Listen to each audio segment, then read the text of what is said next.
All right, so we're getting started.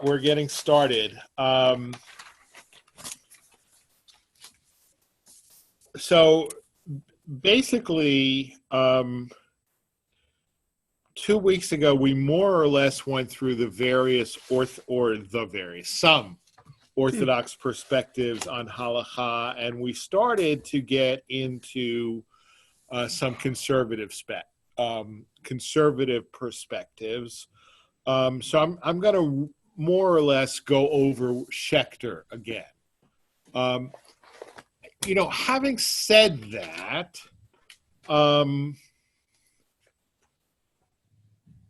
I don't know that Solomon Schechter ever saw himself essentially starting a different denomination. All right, but that is true pretty much of any new denomination. They see themselves as sort of unifying and normative. I mean, if you look at the institutions of Reform Judaism in this country, right? It was called the Union of American Hebrew Congregations.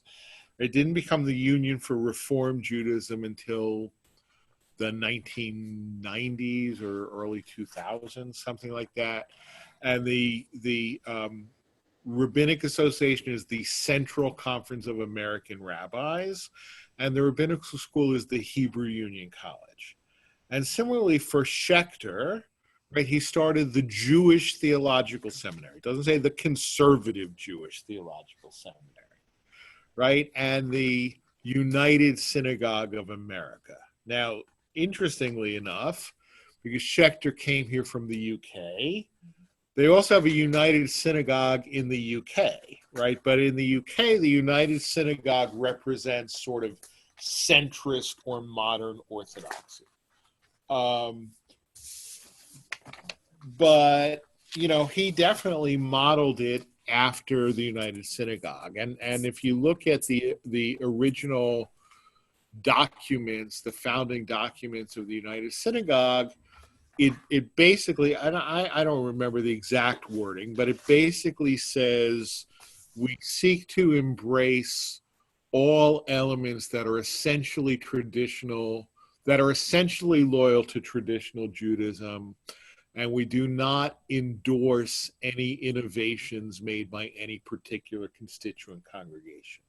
That is to say, if you consider yourself broadly traditional, you're welcome to join us, right? You want to get rid of a mechitza, we're not going to stop you. We're not going to kick you out, but we're not going to endorse it either, right? We don't endorse the innovations made by our members.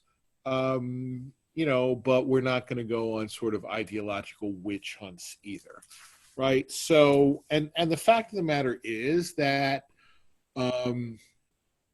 among the founders of JTS went under Schechter were Sabata Moraes, who was the rabbi of Mikveh Israel in Philadelphia, and which is an Orthodox Sephardic synagogue, one of the first synagogues in the country. And there were people involved also with Shareth Israel, the Spanish and Portuguese synagogue in New York, which is the first synagogue in the country. And the line between Orthodox and conservative was not as firm and bright as it is today.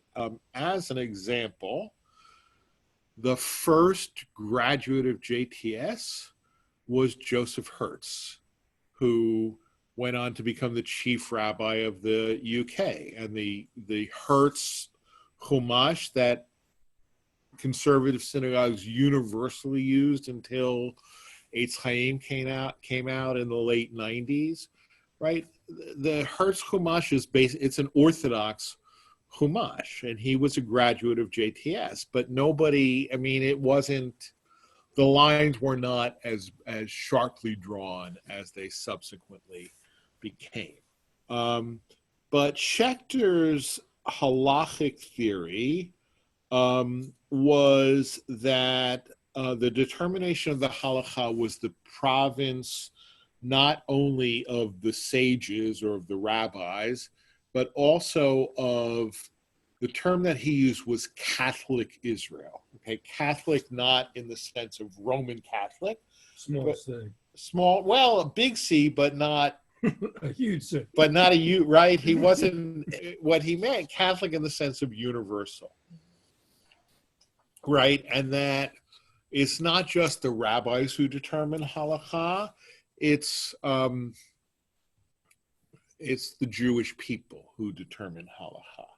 Right? And I gave a couple of examples of that in terms of kitchen practices and in terms of eating fish on Shabbat. And I went back and reread this article that I mentioned 2 weeks ago by Chaim Soloveitchik called Rupture and Reconstruction, where he talks about how because of both the Holocaust and secularization, right, the many Jews are cut off from the roots of what he called a mimetic society, right? Mimetic in the sense of mime. You learn to do by miming the people around you and what they did.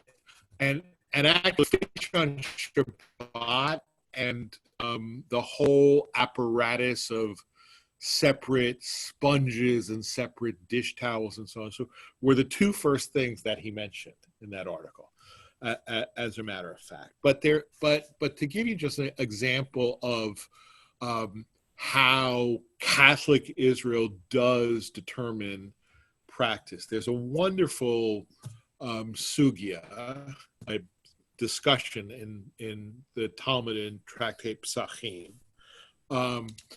which I should teach one of these days, but it's about Hillel. And I have actually taught it at Siyum, where Hillel, how he became the head of the Sanhedrin because he knew the answers to questions that nobody else knew. Okay, and then he started to become arrogant.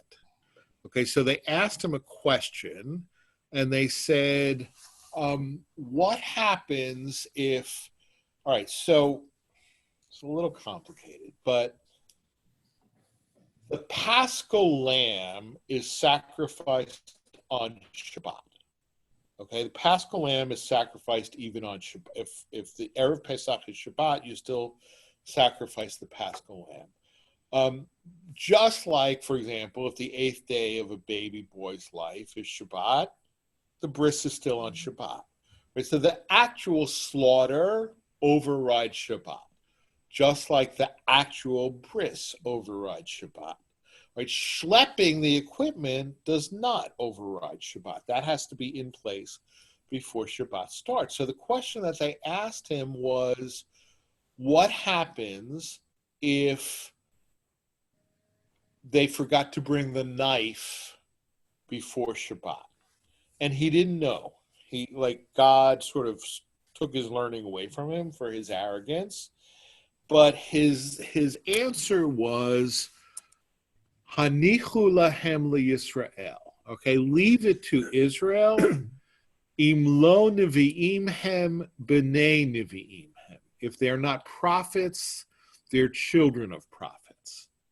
Okay, and he saw what they did is that what they did the next, anybody who forgot to bring his knife, he tied the knife between the horns of the goat. So the goat brought the knife instead of, but the point is, right, he said, you know what, I actually don't know the law here, but I trust that the consensus of Klal Yisrael will in fact know what is the proper practice, right? So he gave a sort of formal place to the determination of halacha to the practice of the people, right? Which rabbis generally, they knew it was the case, but they didn't like to acknowledge it. Okay. So let's move on now to Mordechai Kaplan. If we'll go from Schechter to Kaplan, right? So Kaplan was the founder of what we know as Reconstructionist Judaism, or I think they recently changed their name. It's no longer Reconstructionist, it's Reconstructing Judaism.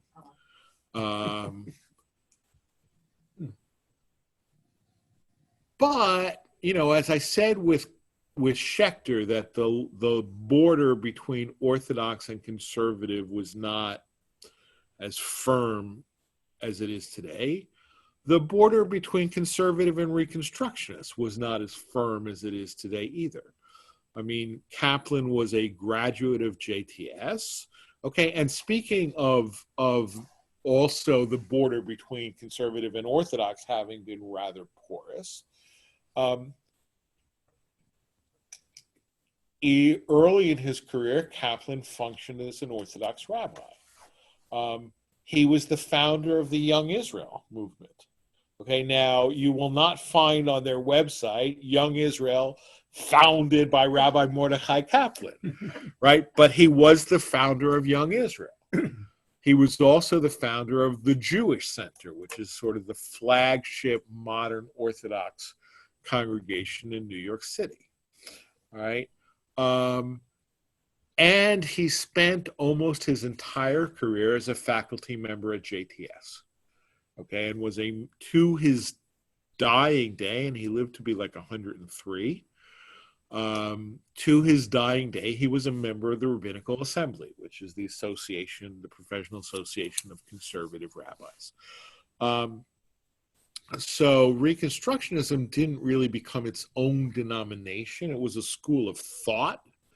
It became its own denomination in 1968 when they founded their own seminary in Philadelphia, which was probably a mistake, at least the timing. If they had founded it in the 1950s, Reconstructionism probably would be a much larger movement, because I would say half of conservative rabbis and half of Reform rabbis considered themselves to be Reconstructionists. What's the difference? Well, I mean, Reconstructionism basically says God is a force, not a person, and that it places a much stronger emphasis on Jewish peoplehood, right? And so there are even elements of Reconstructionism in Schechter's Catholic Israel, although Schechter certainly believed in the existence of a personal God. Right, and he believed in revelation in ways that Kaplan didn't believe, right? But the idea that it is the Jewish, I would say this, all right, if you look from an anthropological perspective, the Jewish people created the Jewish religion and not the other way around. Mm-hmm.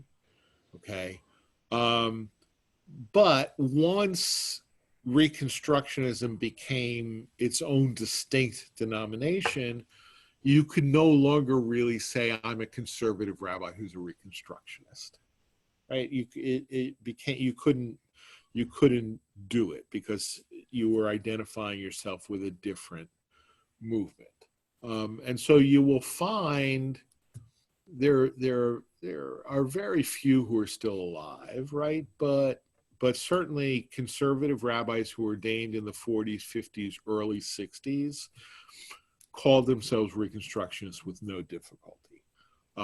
Today, you can't do it. All right. Also, because the Reconstructionist movement has gone in ways that I think Kaplan never really imagined. Okay. So, but Kaplan considered God to be a force, not a person. And therefore, you cannot speak of halacha as in any sense God's will, because a force can't have a will, right? I mean, you can have you can use that metaphorically. I mean, if you think of flowing water, right? Well, the water wants to go there rather than there, right? And we can see that sometimes, right? But you can't really say that the water has a will, right? It's sort of... The water flows because of the laws of physics or the geology. I mean, right. The water, it's not that it, as we know, it's not that it thinks. Correct. Water flows because of physics or geology. Right. Right. And those laws are immutable. And from my perspective, those laws were written into nature by God. Okay. Right? But that's not the same thing as saying, right, that I mean, still water doesn't have a will, right? It behaves the way it behaves because of immutable laws. Right. But where would the Reconstructionists be on that? Or is that just a bad example for us? Where would a Reconstructionist be on the idea of God as a force? Would it be what you said, that God, that this is force, that this is immutable laws of physics or geology, and God created the laws? I'm comfortable with some of that. Right. I think you could say that from within Reconstructionism. Okay. Right. You wouldn't have to say that. I mean, there are people within sort of, when I talk about Reconstructionism, I mean Kaplanian, Right. Kaplan's classic Orthodox Reconstructionism, if you will. To say that, no, I mean, God is not even something that actually has its own discrete existence. It is a label that we give to, but the point is that you can't talk about halacha as binding. Okay, there are moral laws that are natural and rooted in the way the world works. Jewish communal values should be formally legislated by the kehillah, by the people, by the assembly of Israel. But ritual laws cannot and should not be enforced. Okay, rituals are folkways and not laws at all. Right? Rituals are folkways, not laws at all. Wow. Yeah, I mean, that's Kaplan's Reconstructionism, right? Obviously you don't have to agree with it, but that's a huge step. Absolutely. Now, from my perspective, that worked for Kaplan's generation and maybe even the subsequent generation, because all right, I'll segue a little bit. Okay, there is something in sociology known as Hansen's law. Right, Hansen's law says that what the second generation seeks to discard, the third generation seeks to reclaim. Okay, so if you look at, let's say, my father versus me, right? My father's a second generation American, right? I mean, depends how you define it. He's the first generation American born, but his father came here as a relatively young man. His parents were born in Eastern Europe, but they were fairly Americanized, right? But my dad grew up keeping kosher, Yiddish-speaking household. His grandparents, who spoke only Yiddish, who were very frum, lived with them, et cetera, right? My dad grew up knowing for sure that he was a Jew, right? The question was, how do I become also an American, right? Whereas I grew up, most of my life in the New Jersey suburbs, right? A town that was maybe 10% Jewish. My dad, well, my mom grew up in it. My mom's parents were from England, so she was already assimilated, so my parents couldn't even speak Yiddish to each other when they didn't want me to understand, because my mom didn't understand Yiddish, right? Yeah. But my dad would speak Yiddish with his aunts and his cousins, and when they didn't want us to understand, right? So for me, as the third generation, right, I know I'm an American. My quest was, how do I become a Jew, right? And so, for Kaplan's generation, who were basically loyal to tradition, right? Basically loyal to tradition. So this idea that, well, they're just folk ways, they can't be coerced, didn't really matter because they were happy to observe. Right? They were happy to observe. I mean, you wake up in the morning, you put on tefillin because it's what you do. You keep kosher because it's what you do. Right? They didn't need to develop a rationale as to why people should be observing because people just were. Right? But once people no longer were, Kaplan's Reconstructionism provides no rationale for observance. Right, and so it worked for that generation, but to me it doesn't work today, which is why Reconstructionism is all mystical and everything now. It's a totally opposite of what Kaplan had in mind. Okay, but I do think that his point that you can't call halacha law. I mean, we tend to use the term Jewish law, right? But Harold Kushner, okay, who is a perfect example of a conservative rabbi who's a Reconstructionist, right? Because Kushner was ordained in the late 50s or early 60s, influenced very much by Kaplan. Still, I mean, he's still alive. He doesn't work as a rabbi, but he still writes, he still lectures, and, very much ensconced comfortably in the conservative movement. I mean, I don't know if you know this, for example, but if you look at the Eitz Chaim, right, there's two commentaries. There's the above the line and the below the line. The above the line is pshat, is trying to explain to you what the text means in its context, and the drash is more a homiletical explanation. Harold Kushner is the editor of the drash commentary. Okay. So very comfortably ensconced in the conservative movement. But Kushner wrote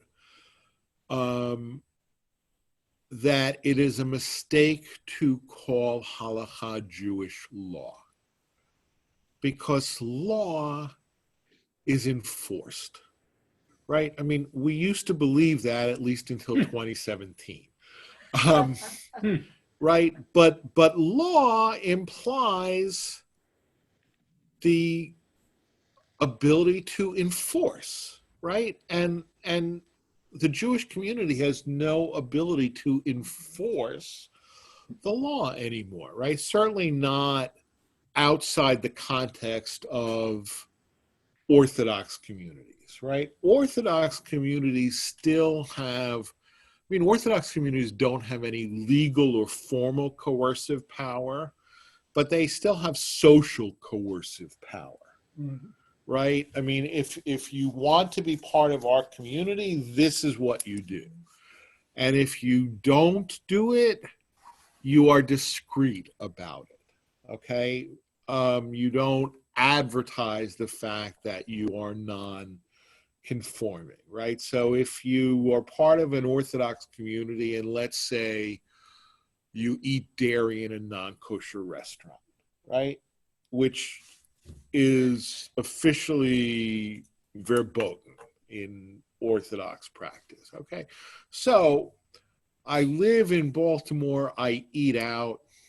I'm not going to eat out in Baltimore, right? I might do it in Philadelphia, I might do it in LA, I might do it in Detroit. I'm not going to be sitting in a non-kosher restaurant when one of my neighbors could be walked by that, right? Or as an example, the neighborhood that we lived in Baltimore, you did not own a television, okay? You simply did not own a television, okay? And this was before the era of flat screens, or if they existed, they were very expensive. A box for an air conditioner was a very valuable commodity because you could put a TV in the box and bring the TV into your house, and nobody would know that you had if you were seen to be bringing a TV into the house, right, you were ostracized from the community. So if you wanted to have a TV, right, you kept it in the basement, right? And you brought it in an air conditioning box, right? So it's so paper wrapper. right. So the point is, right, but what is the line? Hypocrisy is the homage that vice pays to virtue. Right. And so if I bring a TV into my house and I hide it, at least I'm paying homage to communal norms. Right.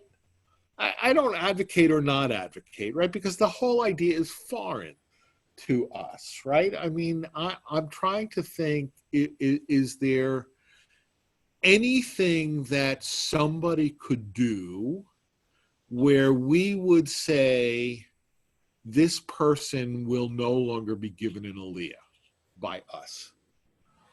I suppose there are things that people could do, but they would be moral things, right? I mean, somebody who was, convicted of, somebody owned a nursing home and was convicted of Medicaid fraud, or was convicted of maltreating their residents or something like that. I could imagine people coming to me and saying, I think we can't give that person an aliyah anymore, right? And I could see that.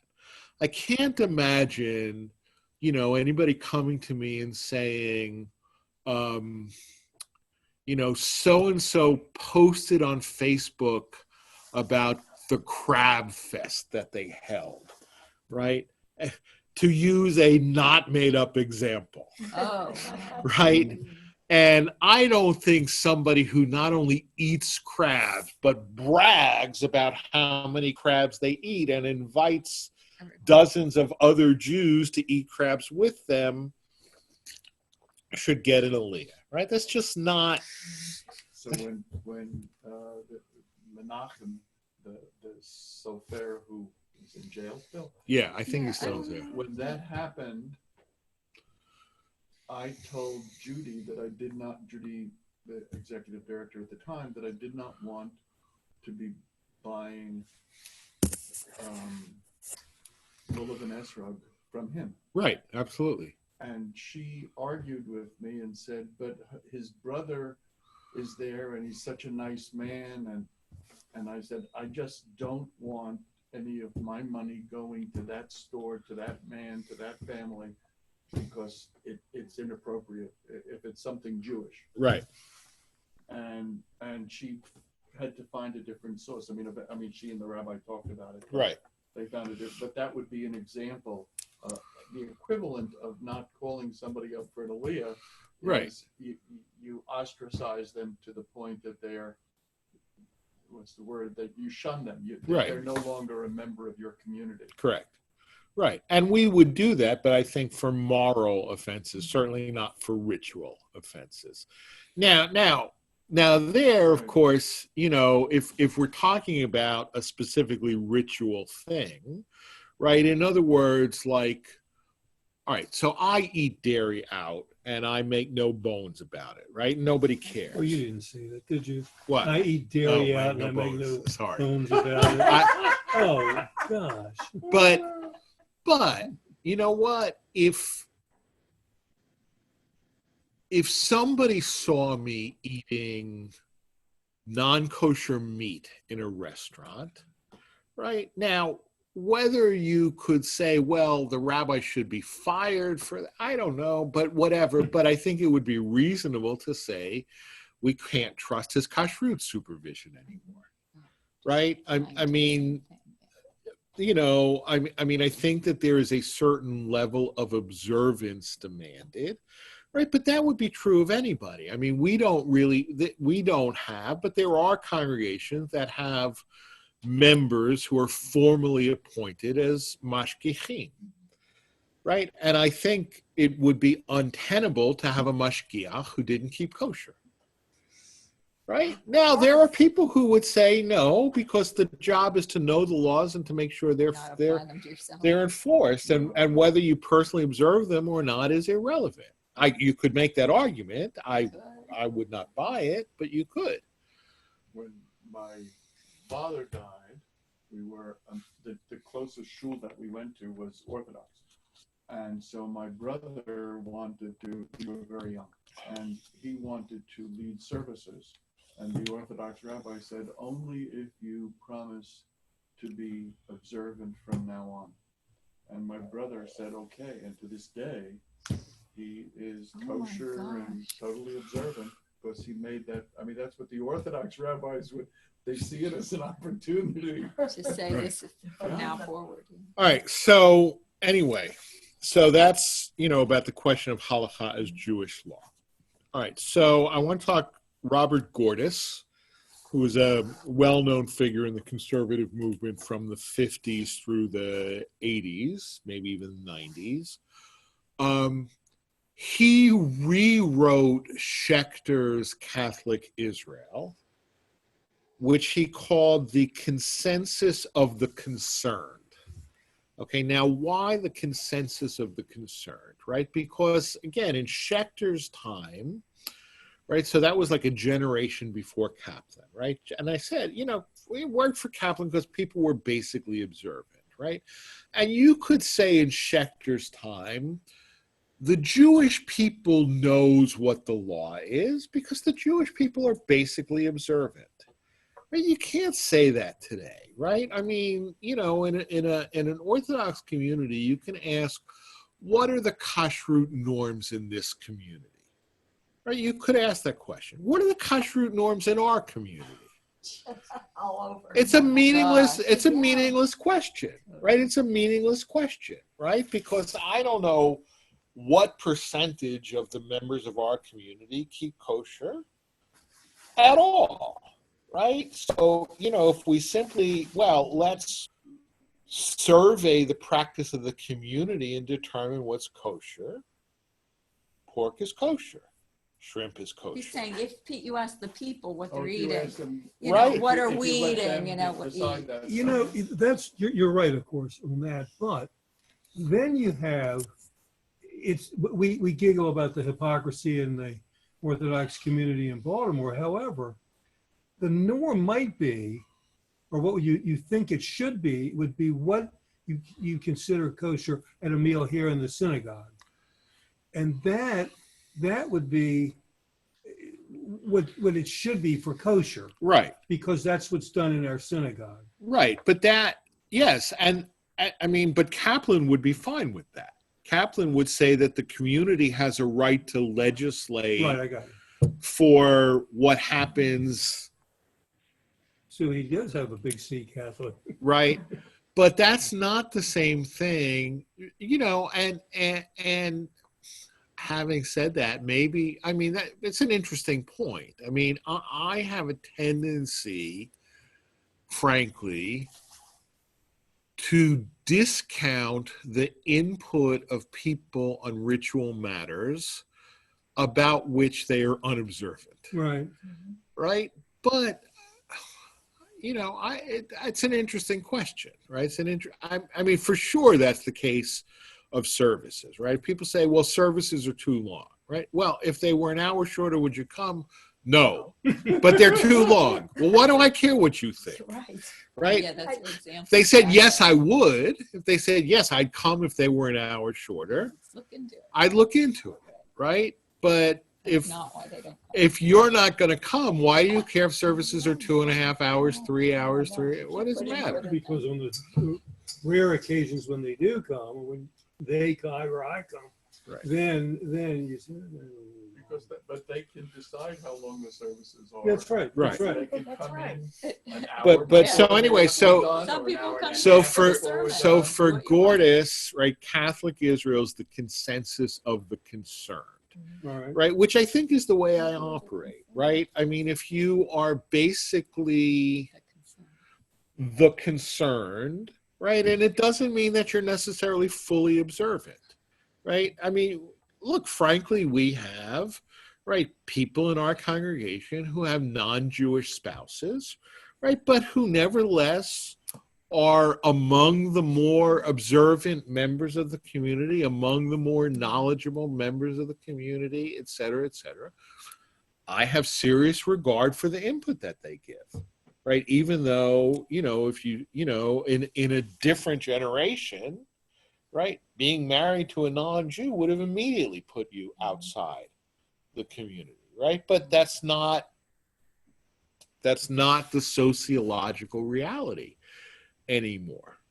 But all of this is sort of contradicting your starting premise the other day that halacha is the word of God as passed on to the sages, who passed it on to the rabbis, who passed it on to us. So your defense of halacha is it's God's word through the rabbis.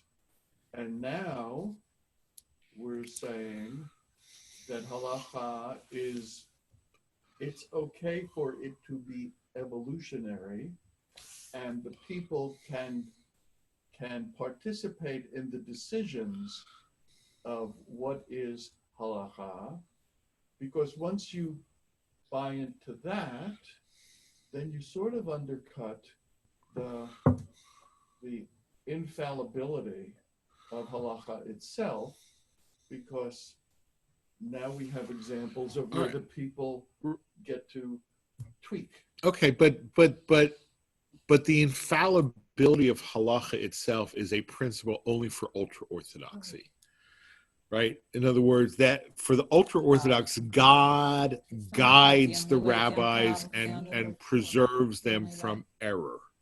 Oh, I thought it was God guided the rabbis and preserved them from error, and no, I think in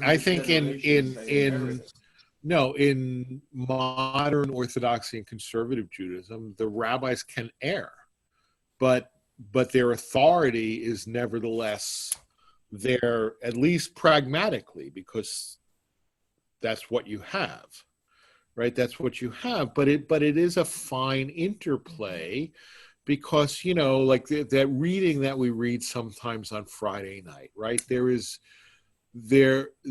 no king without a kingdom, right? Now, not to compare, and I'm not comparing the rabbis to the kings, right? But I learned this in a course in modern Jewish intellectual history, okay? Odessa, Russia, okay, was the Wild West, okay? Whenever people were nonconformists, communists, Zionists, socialists, whatever, the Tsar dumped them in Odessa, right? The rabbis of Odessa were the most stringent rabbis in all of the Russian Empire. Why? Because nobody cared what they said, right? I mean, if nobody is going to live by the rulings I promulgate, I can be maximum strictness, right? If people are actually attempting to live by my rulings, then I have to take into account their existential needs, their existential situations, right? It's very, right? I mean, and within the halachic system understands this, okay? That is to say that you should strive to be lenient, because it takes more knowledge to be lenient than to be strict, right? If you come to me with a product and you, Rabbi, is this kosher? It's very easy for me to say, it's treif, okay? Or what? We're going to die if we can't eat this, right? It doesn't take any knowledge whatsoever for me to say this is treif, right? It does take knowledge for me to tell you that it is kosher, even though there's no hechsher on the label, because X, Y, Z, right? Right? That's where, right? It doesn't take any knowledge to be strict. It takes knowledge to be liberal, actually. And the system understands that, right? Which is why It understands it now. But it's always understood that. It's always understood that. Okay. In the Talmud, when the rabbis argued, they would choose to go with the lenient interpretation. If it made sense, not simply because it's lenient, right? You still have to justify your perspective, right? But absolutely. I mean, look at that story that I told about Hillel, right? It would have been easy to say, well, look, you didn't bring your knife, you're out of luck, right? But they didn't say that. Except that he used a basic understanding that this overrules anyway. So it's really important to be able to facilitate that. Right. Yeah, absolutely. Absolutely. So, which is why I stubbornly insist, to the point really of sometimes maybe even unfair ridicule, right? That the way conservative Jews tend to fetishize ultra-Orthodoxy as if they're the real thing and we can't live up to that, but that's the real thing. No, it's not. Ultra-Orthodoxy is a construct that is as much a departure from tradition as anything else is, right? Because it sets its, ultra-Orthodoxy is a response to modernity, right? That's right. That's right. Yeah, of course. Right? It's a response to it is an ideological rejection of innovation, right? That's not where halacha was 250 years ago, 500 years ago, 1,000 years ago. It wouldn't have survived. Right. It has to breathe. Right. Yeah. Okay. So I'm gonna. That's actually really interesting. I mean, and it would, and I'm not going to get on this beyond that, but it would be interesting to be able to study or trace halacha and the tradition of halacha with the equitable principles that we have in our law. Well, yeah, that stuff is out there. Maybe I could, get a clearer sense of what you mean, because you used a term of art with which I'm not familiar. But there are certainly people who have written, theories of halacha and how it works. I think the most prominent person who was well known in terms of both Jewish law and American law was Robert Cover, who taught, I believe, at Harvard. Right. So you could look him up.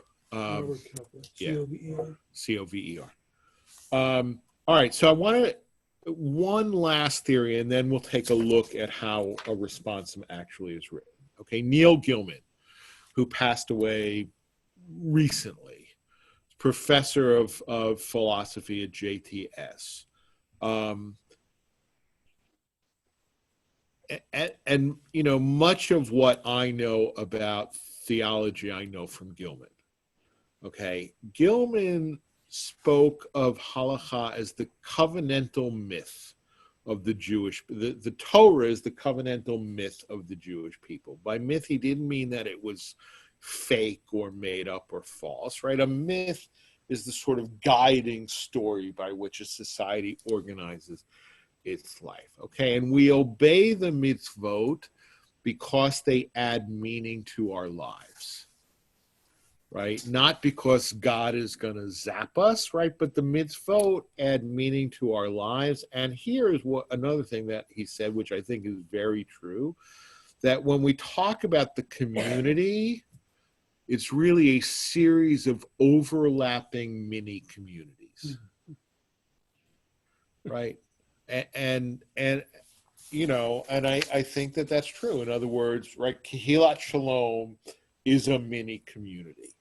The people who come every Shabbat morning are a mini community within that mini community, right? The people who learn regularly are a mini community, right? Mm-hmm. We are, Kehilat Shalom is a community within the community of conservative Judaism, right? And then there's, egalitarian, non-egalitarian, traditional, right? With overlapping series of mini communities. Okay, so I want to turn to this responsum that I wrote so you can see how it works. I don't have time to read it word for word, but a responsum is written generally as an answer to a question. Okay, and the particular question, the particular context of this question is that the shul where I was in Connecticut, there was a female congregant who on occasion would lead Musaf without wearing a talit. Okay, and people objected, and so the question was put to me, should we require Raz to wear a talit when she leads Musaf? Right? And ultimately I said, yes, we should. Right? Now, you asked a question a couple of weeks ago, right? Why do we have a need for responsa, right?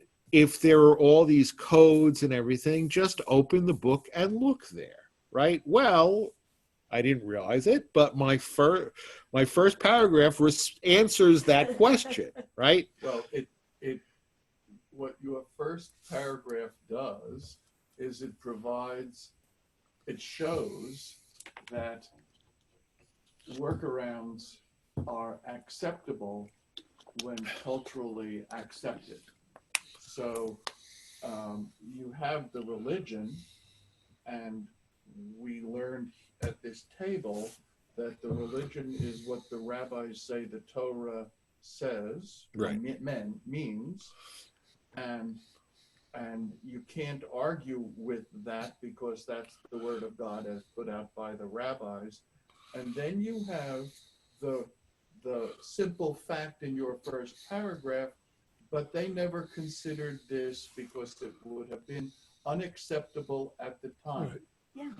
which is completely logical, but absolutely anti-intellectual. If you're going to accept as a basic premise that halacha is the driving force, because when you read that responsum within your head constantly, but halacha is the driving force, or it should be, then it Right. becomes more difficult to. But you are seeing halacha as a content, whereas I am seeing halacha as a process.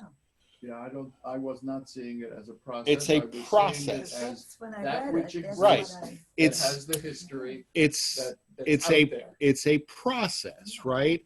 And so now it's an interesting philosophical question, right? Because as a matter of fact, right? As a matter of fact, up until the 1970s, women did not count for the minyan Right. or lead services. And since 1975, they do. Right now, it's an interesting question that is unanswerable, does that mean that the halachic decisors pre-1975 were wrong? Yeah, but that Or did halacha change? in the Passover service, in the Haggadah, the one that we use has a line, and I'm going to paraphrase at best, but that each generation finds and uncovers a form of bondage that you didn't realize before. And in these days, that really is the case, and that's exactly one of them. Yeah. If you now take the fact that women are equal and should have be counted because they should be counted, then it's not that they discriminated against before. That was the tradition they had, and they didn't even think about it. Right. But now that it has really been brought to people's attention, now you have to do something about it. Except in your responsum, it says the reasons why women were not counted in the minyan was, and you gave, I think there were three things. Right. There were three Right. things, and one of them was if you're not required to pray, then you can't be counted as one of those who is praying, Right. and therefore you are not in the.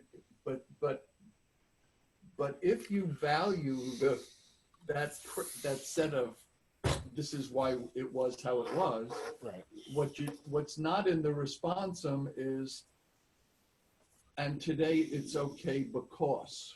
Well, no, that is to me that's self-evident in my response, because I said, that these are the three interrelated principles that were the assumption prior to 1975.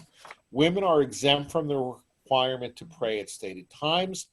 A person who is exempt does not count towards the minyan, and a person who does not count toward the minyan may not serve as the leader. Right? If you, and by the way, was that minhag? Was that custom, or no, was that that halacha? was halacha. It's still 2 and 3 are still halacha. The only one that is questioned is number 1. Women are exempt from the requirement to pray at stated times. Right? But if you look at it, for example, I wrote a couple of weeks ago about an onen, right? Aninut, a person who is, a relative has died for whom they're obligated to sit shiva, who hasn't been buried, right? And I pointed out that I had a situation where somebody died. Their 2 brothers came to minyan that night, and they could not count as part of the minyan. It is the exact same principle, because an onen is not required to pray. And if you're not required to pray, you are not counted as part of the minyan. So it's not simply a matter of sexism, right? A male onen is not required to pray. And therefore, a male onen is not part of the minyan. Therefore, a male onen cannot lead services. And that's acceptable to this day. Absolutely. But when you get to the question of women in a minyan, where is what I'm missing is the explanation for the leap that got out from under rule number 1. Right. Okay. So No. they are required to pray that now? Well, They- no. All right. So You go into that. I go into this at great length. Okay. There are essentially 2 different ways of getting there. Okay. There are 2 different ways of getting there. There is the Roth responsum, Rabbi Joel Roth, who wrote the responsum, which was the basis under which women were allowed to become rabbinical and cantorial students at JTS, right? Here's what he says. He argues that women do not normatively serve as prayer leaders or count for the minyan because they lack the same obligation as men to pray. But he further argues an obligation imposed on oneself by a vow has the same halachic strength as an obligation heteronomously imposed by the halacha. Thus, women who seek to serve as rabbis or cantors, or indeed those who wish to count in the minyan and lead services, must formally obligate themselves to observe the same ritual mitzvot as men. When the seminary synagogue operated under the Roth Teshuvah, only women who had so obligated themselves counted for the minyan or could lead services. Okay, that's one way of getting there, right? And it was quite literally followed from 1983 to 1994 at JTS, right? If you were a woman who wanted to be a rabbi or a cantor, you had to formally take a vow to observe. I think Cousin Conrad once mentioned she had gone through that. She probably did. I don't know exactly when she graduated JTS, but if she started JTS before 94, then she had to do that. Okay. That was the basis. Okay. Then in 1994, Rabbi Schorsch, who was the chancellor and thus the rabbi of the seminary synagogue, said no. there was another paper in 1993 by a different JTS Talmud professor, Judith Hauptman, which said all Jewish women have the same obligations as men in regards to prayer. Okay, and so since 1994, you no longer have to take a vow. It's assumed that women and men have the same obligations, right? Now, so those are the two ways of getting there. Frankly, you can take your pick. Now the reality is, now here's the critique of the Hauptman paper, right? Here's the critique of the Hauptman paper. You wake up in the morning and decide, screw it, I'm not putting on tefillin today. You've committed a sin, right? Because that obligation to put on tefillin every weekday was imposed on you by God. You don't have to take a vow to accept it. It just is, right? Prior to Rabbi Hauptman's paper, Marcia wakes up in the morning, says, I'm not putting on tefillin. That's totally fine. She has no obligation to do so. Right now, Rabbi Hauptman has given her an obligation that she did not ask for, that she probably does not want, and probably will. She. Who is he? She. She who? Rabbi Hauptman. Oh, who is she to, because I mean, to me, this was glaring. Who is she to create New sense of new obligation. sins? For women. I mean, I mean, I've said this to you, that I really like what the rabbis did, what the sages gave us, so we're not killing goats anymore. But ultimately, it's the views of a bunch of old white guys. And my point is that religion, you say you got to buy into the system. I say you got to believe in God, and the framework around your belief and how you implement that is between you and God. It's yours. You got it from the rabbis in large part. I take them as suggestions, but good. But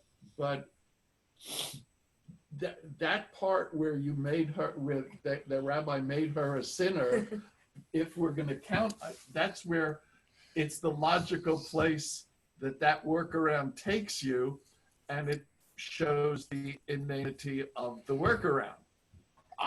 No, I don't disagree. I mean, look, but this is where the rabbi of a community has to take into account what really works in the community. In other words, if you gave me my druthers, okay, I would say yes. Actually, Roth's position is much more cogent than Hauptman's position. I agree with that. And the only women we should count in the minyan are women who have taken a vow to observe the same mitzvot as men. Right? But how does that work? Do I have to say, wait, Show me your card. okay, Yeah, do we have there's a list? seven Do we have a men, list in front of there's you? 7 men and 3 women. Now, Mike, go ask, right? But you wouldn't do it if somebody came into the shul and we were presuming them Jewish. Would you ask? No, A guy, if a man came into the shul and was wearing the talis, would you question if there was something in their if they gave him behavior, an aliyah? if there was something in their behavior that led me to believe that they didn't know what they were doing, then I would. You'd have to. You'd have to. Right. But the Right. women are acting But- like they know but what if- they're doing but- enough, right? But under the Roth Teshuvah, you have 2 classes of Jewish women. The women who are obligated and count for the minyan, Because they took and the pledge. women who are not obligated and don't count for the minyan. So it's not just, oh, that person looks like a goy. It's not that at all. It's, I know for a fact there are 2 classes of Jewish women. And I cannot tell simply by looking which class. So it's impracticable. So it's impractical. It doesn't work. Doesn't work. It doesn't work. It makes perfect halachic sense, but it doesn't work. Okay? And therefore, and that's where Rabbi Fein's teshuva came, where he essentially, I think, although he doesn't really formally, he says, yeah, women really have taken a vow. Okay? That is to say, not that they formally took a vow, right? But, he's writing in 2002, and women have been counting for the minyan since 1975, right? That's 27 years. It's a generation and a half. He says, you know what? There really is within our community no gender difference in terms of attitude towards the mitzvot, right? That's what he says. And I think he's probably right. And you can get there logically by saying that in 2002 there were bat mitzvahs, and you could simply say that, and those before are grandmothered in. Right. And so with the wave of the hand, you get to count everybody who's in the room. Right. But the question is, you can count people, because you simply do that by fiat, right? But I think that's not the way the system works, right? You have to count somebody because they're part of the group of people who are obligated to pray. And Rabbi Fein's that obligation that right. No. So Rabbi Fein says within the conservative community, right? Women in the conservative movement have, as a general class, accepted upon themselves the equal obligation to prayer with men. All right, I'm going to read this whole paragraph that I wrote. This takes a little parsing, it seems to me, but as a sociological statement, it is probably true. Women are no more or less likely than men to attend Shabbat services or weekday minyan. Women are no more or less likely than men to say Kaddish for 11 months after the death of a parent. Women who came of age in a pre-egalitarian age are less likely to put on talit and tefillin, but the reality is that few of our male congregants put on tefillin either. While there is certainly a spectrum of mitzvah observance in our congregation, it does not, to me at least, seem gender-related. Right? In other words, right? No woman has ever said to me, I don't have to do that because I'm a woman. Say, I don't have to do that because this is America, and I have the right to decide for myself what I will do. What about putting this shul had as a policy, if a woman is getting called up to an aliyah, she should be wearing a kippah. Right. Yeah, and we do accept everyone. If they all are. We're Right. making that up. Right. Now, to me, I have to say, so essentially where I came to, right, where I came to Some sort of is that, Yeah, and all right, and I sent this to you, right? So if you have any Right. questions, Right, I right? have it. But essentially, I said that there is a difference between somebody being called for an aliyah and somebody leading services, right? Because it's a him versus for them. Right. In other words, Right. right, if you're having an aliyah, that is an honor that we give you, but you're not Right. representing the congregation. If you lead services, you are representing the congregation. And that therefore, in other words, and here's where the sociology again comes in, right? I don't want to, if I say, right, if I had my druthers, right, if I had my druthers and more power than I actually have, right, I would require all Jewish men and women who come to shul on Shabbat to wear talitot, right?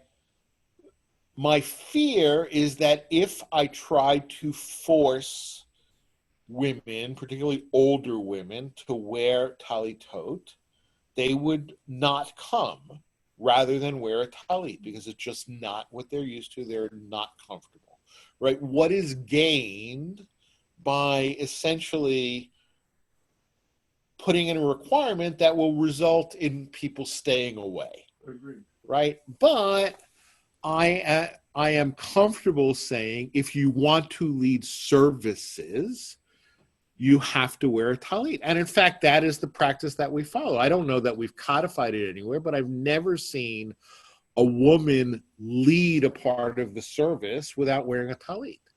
Women certainly come up for aliyot without wearing a talit, but they don't lead parts of the service without wearing talit. I mean, similarly, again, if I had my druthers and we were a more observant community, right?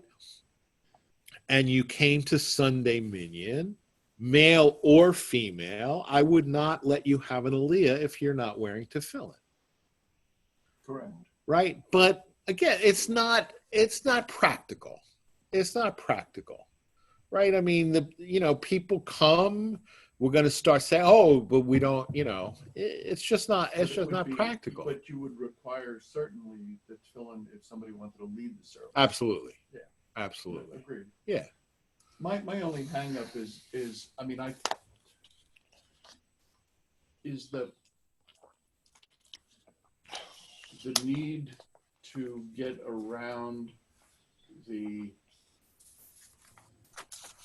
historical given that women are not obligated to pray, and therefore it's to us that is not, correct me if I'm wrong, that is not the driving force of where you think you got your rights from. You got it from a moral requirement as a part of the evolving Jewish community in the United States that there's absolutely no reason for you not to be able to do all of these things. And the system said, okay, that's what you cared about. The system justified that set of rights with that obligation thing, and it strikes me as truly irrelevant to rather than the force of the community being the driver of the whole process, that in effect got put aside because the community demanded it, and it wasn't just the popular will, it was the evolved morality. Right, it was also the rabbinic will. Yeah. It wasn't just Yeah. the popular will, it was Yeah. also the rabbinic will. But where there's a right, there's an obligation. We have that in our civil law. Cases Rand versus Rand, and I represent one of the parties. But in that case, the case was decided that both husbands and wives, there was no presumption that a wife was going to get child because she was a woman. You had to look at all the facts. And the woman doesn't automatically then not have to pay child support. So because there are these rights and they have an equal right, it works all the both ways. And in practice, there's a tradition. And that's the same thing here. Yeah, you now have the right and you are given the privilege of being a part of the minyan. But it doesn't.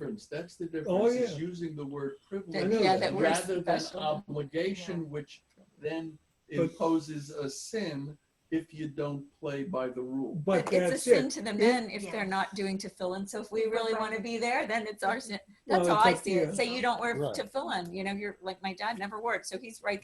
I wanted to be like him. I am. I'm sinning in that way because I But there's a didn't. privilege, and because you're given a privilege, because men are given privileges, people that get an aliyah, it's a privilege. Anyway, But then you have certain obligations. For in sure, order and you to make pay that. that. Yeah. and Right. we go with it. Right. The All only right, so- question We're breaking more is it rules an now 'cause we count, obligation but oh to well. the community and the system, or is That's it what an obligation to God imposed on us by a human? Right. No, and that right. That's the part that That's a gets good sticky. point. That's a good point. I mean, and I think, I mean, I'd have to go back and reread Rabbi Fein's response some. But it seems to me, and I'll try to wrap up. He was making a sociological point, right? I mean, when he says women have accepted equal obligation with men, I think what he really means is neither men nor women really feel obligated, right? But the basis for not feeling obligated is not, I don't have to do it because I'm a woman, right? And that, I think, it is basically a correct point, Right. right? I mean, men don't accept obligation either, for the most part, right? And this is a problem, and this certainly brings us back to Kushner, who says you cannot talk about halacha as law because there's no enforcement mechanism, right? I mean, to some extent, within my response, we do have an enforcement mechanism. We won't let you lead services without wearing a talit. Right? We also could have an enforcement mechanism that says we won't let you have an aliyah without wearing a talit. I'm not willing to go that far. I'm not willing to go that far because I think that the result will be more negative than positive. It will simply alienate Jewish women of a certain Not only age. Jewish women. I mean, there are Jews who believe that if you don't wear a tallis until you're married. Right, but that's not the practice of the conservative community. But if a Jew walked in here and was not wearing a tallis, and we were going to give him an aliyah, would we insist that he put a tallis on? Absolutely. Even though his culture Absolutely. as a Jew is not to put A- tallis on? Absolutely, But the aliyah is absolutely, because first, The aliyah is here. because the aliyah is here, right? And second of all, the underlying assumption of that is that you're wearing a talit katan, right? I mean, how many people walk into a conservative synagogue are wearing a talit katan, right? If any. So, but yes, I think we would. I mean, yes, I think we would. I think we would for purpose. In other words, if somebody, Jewish person, like obviously Jewish, knows how to daven, knows how to find the place in the siddur, not wearing a talit, right? I would probably call you or Joe or Brian and say, go ask that guy to put on a talit. And if they said to you, you know, I'm single and it's not my tradition, and you came back to me and said, the guy says he's single, it's not his tradition, I'd say, fine. But he has to wear a talit if he comes up for an He wants to aliyah, come up, because then he says he'll do that. right? And then he could take it off as soon as he gets back to his seat. But if he wants to come up for an aliyah, he has to wear a I talit. mean, women are doing that with kippahs. Right. You know, Right. Because I right. never grew up with the kippah, so you know it was hard to get used to putting it on. And women Right. do come in and Hold think, I on a don't really second. need it. Barnaby, you have a question or a We know comment? we need it. Actually, I just wanted to remark that this has been posed to me before, during mincha when it's not my custom to wear talit.